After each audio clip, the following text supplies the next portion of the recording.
Spencer Dinwiddie, Joe Harris at PJ Tucker, yan ang ating pag-uusapan. Final seconds. Bryant for the win. Bang! Matapos naman na hindi gumawa ng trade ang Lakers bago ang trade deadline, ay lumabas naman ngayon ang report na interesado daw ang Lakers dito kay Spencer Dinwiddie. Kaka-trade nga lang ni Dinwiddie sa Toronto Raptors pero na-buyout na agad ito sa Raptors. Iniiwasan kasi nila na bayaran ng $1.5 million ni Spencer Dinwiddie dahil sa contract bonus sa mga larong na laro nito. Nabukod naman sa Lakers, mga idol ay andyan din ang Dallas Mavericks, New Orleans Pelicans at Philadelphia 76ers na gusto rin itong makuha sa buyout market. Ang problema lang kasi kay Spencer Dinwiddie ay masyado na daw maraming ball handlers ang Lakers. Isama na nga natin sila Cam Reddish at Gabe Vincent kahit may mga injuries pa. Andyan din daw sila D'Angelo Russell at Austin Reeves. Lalo at kaya nga daw nila Cam Reddish at Taurean Prince na maglaro sa posisyon bilang guard. Kaya bakit pa daw kukuha ang Lakers ng isa pang ball handler?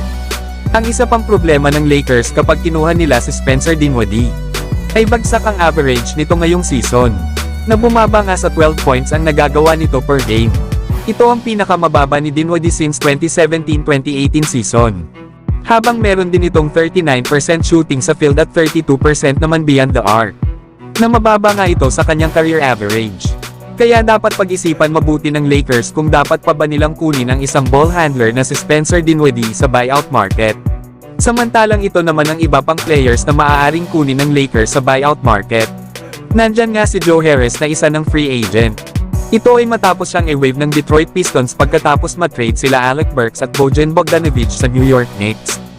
Nabagamat hindi ito nakakapaglaro masyado sa pananatili niya sa Detroit Pistons, na nakapaglaro nga lang ito ng 16 games ngayong season, ay isa pa rin si Joe Harris sa mga sharpshooter sa NBA, na sa mga taon nga ng 2018-2019 season, ay nanguna lang naman si Joe Harris sa 3-point percentage. Kaya sa katulad ng Lakers na kulang sa mga sharpshooter, ay bagay na bagay sa kanila si Joe Harris para sa kanilang bench unit. At ang isa pang pwede makuha ng Lakers sa buyout market ay itong si PJ Tucker, na hindi na nga nito gusto ang maglaro pa para sa Los Angeles Clippers. Lalo at hindi naman siya dito nagagamit simula nang matrade ito sa Clippers kasama ni James Harden galing sa Philadelphia 76ers. Na bagamat hindi nga isang scorer itong si PJ Tucker, matutulungan naman nito ang Lakers sa kanilang depensa at pagkuha ng mga rebounds. Lalo at wala sa kanilang kupunan itong sila Cam Reddish at Jared Vanderbilt na nagpapagaling pa ang mga ito sa kanilang mga injuries. Inaasahan naman na buyout na ng Clippers ang kontrata ni PJ Tucker. Pero kayo mga idol, sino ang gusto nyo na kunin ng Lakers sa buyout market, mag-comment lang. So hanggang dito na lang tayo mga idol. At wag nyo naman kalimutan mag-subscribe bilang pagsuporta.